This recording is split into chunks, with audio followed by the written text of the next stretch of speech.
Time 9 minutes 12 seconds. 1 kilometer completed. Average pace 9:11 per kilometer.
Good morning mga buddy.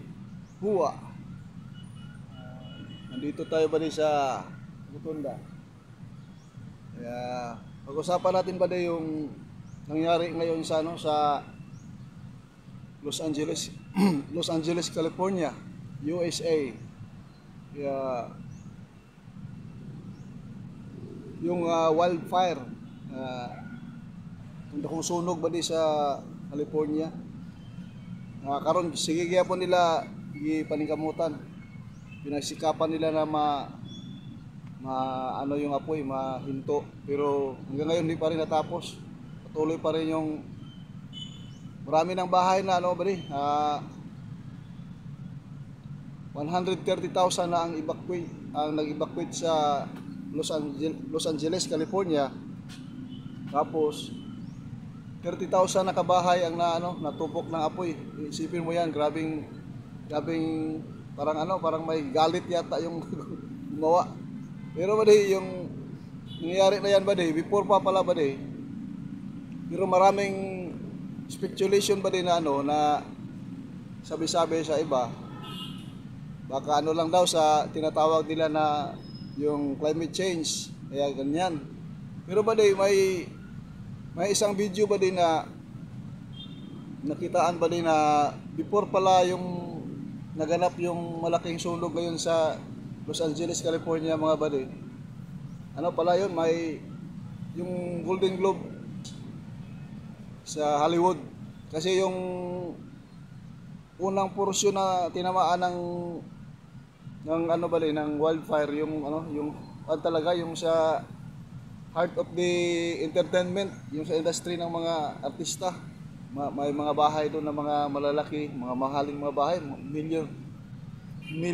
million dollars pa di ang presyo ng mga bahay, mga sikat na mga artista, yung mga bahay nila natupok sa apoy, mga sasakyan nila. Kaya marami ngayon doon ng walang mga bahay na, yung mga sikat na mga artista.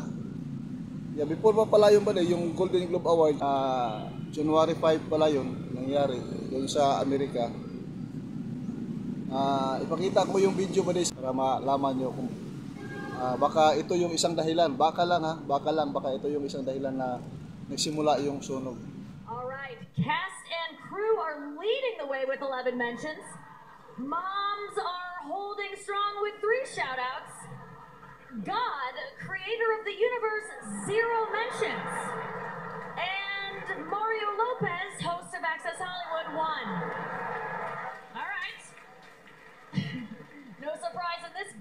this town. The Yun ang isang bagay daw na nakita nila ba din na ano, na baka sa galit ng Diyos ba din, nangyayari yung mga ganyan ng mga pangyayari. Kaya hindi natin alam ba din kung ano talaga yung simula. Kasi ang balita ba din, sa sabi-sabi doon, yung malakas na hangin galing ng Pacific Ocean, yung ano, yung hangin, malakas na hangin ba din, papunta doon sa California. Tapos ano, may lumabas na apoy. Tapos hindi nila ma-determine ba kung saan nagsimula. Pero ang tsansa ng iba bali parang galing sa Pacific Ocean yata yun bali. Yung hindi ko lang maano bali. Hindi ko lang makuha. Pero yung sabi-sabi sa iba parang sa Pacific Ocean. Ang sabi din ng iba may lumabas na biglang apoy na hindi nila alam kung saan galing. Kaya yun. Umawak yung apoy bali. Isipin mo bali 5 Pizza City ng ano ng January, ano na ngayon ba 13. Patuloy pa rin yung pag-apula nila sa apoy ba may mga fireman na namatay, may mga tao na namatay, may mga missing. Kaya grabe yung trahedya ngayon ba yung sa nangyari sa Los Angeles, California. At ano ba kung ganyan na pangyayari mga badi, hindi basta-basta yan, hindi basta-basta na ano. Kaya ngayon doon bali nag-ano sila, may ano na sila bali, yung tinatawag na curfew hours, 6 to 6 p.m. tapos 6 hanggang 6 a.m. kasi nagsimula na yung looting bali, yung mga pagnanakaw ba, may mga nagnanakaw na, kaya hinuhuli nila yon. At isang bagay yan ba din ano, na sa atin mga tao ba din, huwag natin biro-biruin yung ano, yung pangalan ng Diyos. Kaya isipin mo ba din yung pinakita nila na ano, sa loob ng ano nila, sa activity nila. Ang Diyos, zero shout out ang Diyos. Pero yung mga tao, ibang mga sikat, may shout out, ang Diyos wala. Kaya sa akin lang ba din, baka yun ang isang dahilan kaya nagalit ang mahal na Panginoon. Kaya tandaan nyo ba din yung Titanic na barko? Titanic na barko ba din na ano yun, na nalunod yun sa parting Europe. Kasi ang sabi pala doon ba din, yung history ng Titanic na barko, pagkatapos ng ginawa yun, yung may-ari ba din, na kalimutan ko yung pangalan ng may-ari, nagsabi siya ba din na ano, na itong barko ito ang pinakamalaking barko sa buong mundo. At kahit ang Diyos, sabi niya, kahit ang Diyos hindi niya kayang palubugin ang barkong ito. Kaya ba din yun, pagkatapos doon ba din, naglayag yung barko, yung Titanic, first talaga ba din na ano niya, first sailing talaga niya ba din, paglayag niya ba din, nangyari yung ano, na nabundol nila yung ano, na yung iceberg ba din, yung ice na malaki ba din na ano, na hindi nila nakita ba din na daanan nila. Yun, nabutas yung ano, yung barko. Tapos lumubog. Kaya yan ba din ang ingatan dapat ng mga tao. Huwag mo isipin na sikat ka. Tapos may ano ka na, pangalan ka na ilala ka na sa buong mundo. Mayaman ka na, marami ka ng pera. At biro-biroin mo yung Diyos ba din. Kaya hindi pwede yun sa mahal na Panginoon. Kaya sabi ng Bible ba din sa Galatians chapter 6 verse 7, be not deceived, God is not mocked. Huwag kayong padaya, ang Diyos ay hindi mapabibiro. Sapagkat anuman ang ihasik ng tao ay siya rin kanyang aanihin.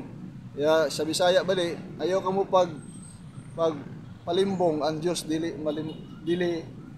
matiaw-tiawan. Huwag mong biro-biruin ang Diyos. Kaya marami na nangyari yan bali, ng mga ganyan mga pangyayari. Kaya ingat tayo bali sa ano, pagsalita natin na ano, parang binibiro natin yung Diyos. Kaya pag ang Diyos ang magalit bali, isipin mo bali yung nangyari sa city of Sodom and Gomorrah sa Book of Genesis. Yun, ibang kaso din yun kasi ano na yun, kung isipin mo mas grabe yun kasi ano, yung adultery doon, yung mga ano, mga tao, babae sa babae, lalaki sa lalaki, yun ang nangyari ba din, nagalit ang Diyos. Pinadalhan ng Diyos ng ano, ng apoy at saka supre. Sunog yung city ba din, dalawang syudad yun. Tupok. Hanggang ngayon ba din, doon sa Israel, yung city of Gomorrah, kahit anong italim mo ba din, walang tumutubo na ano, na mga talim, kahit damo, walang tumutubo. Kaya ganyan pag magalit ang Diyos. Kaya aral sa atin yan ba nga ba din, yung ano, na wag nating gawing biro-biro yung pangalan ng Diyos. Kaya pag ang Diyos po magalit ba din, delikado ang buhay mo. Kaya ang content na ito ba din, topic natin ito. Kasi yung ano, yung malakas ngayon sa ano, sa balita. Kaya sabi ng iba, baka daw sa climate change.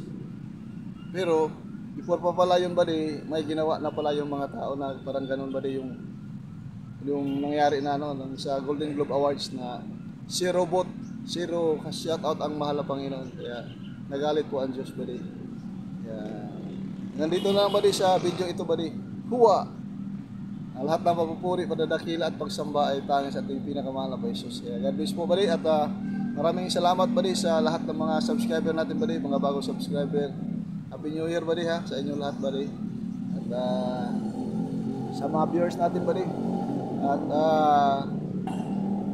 sa tulong ng Diyos ba di, na nakapasok na tayo ba di sa first requirement sa YouTube, yung subscriber. Umabot na tayo ng 1,100 subscriber. At isa na lang yung kulang ba di, yung watch hour. Kasi yung watch hour ko ba di is 1,600 pa lang yung watch hour ko ba di. Kaya ang requirements ng watch hour ba di is 4,000 watch hour ang kailangan. Kaya malayo-layo pa ang labanan nito ba di, bago tayo makapag monetize sa tulong ng Diyos, pagkalooban ng malapit. Kaya keep on watching ba di sa ating mga video. At maraming salamat po sa inyong lahat mga buddy sa patuloy niyong pagsuporta sa ating YouTube channel na Binisaya. Huwa! Nakuha bang may lupa? Nakainis walang pawis. Huwa! God bless mga buddy. Bye-bye! Huwa!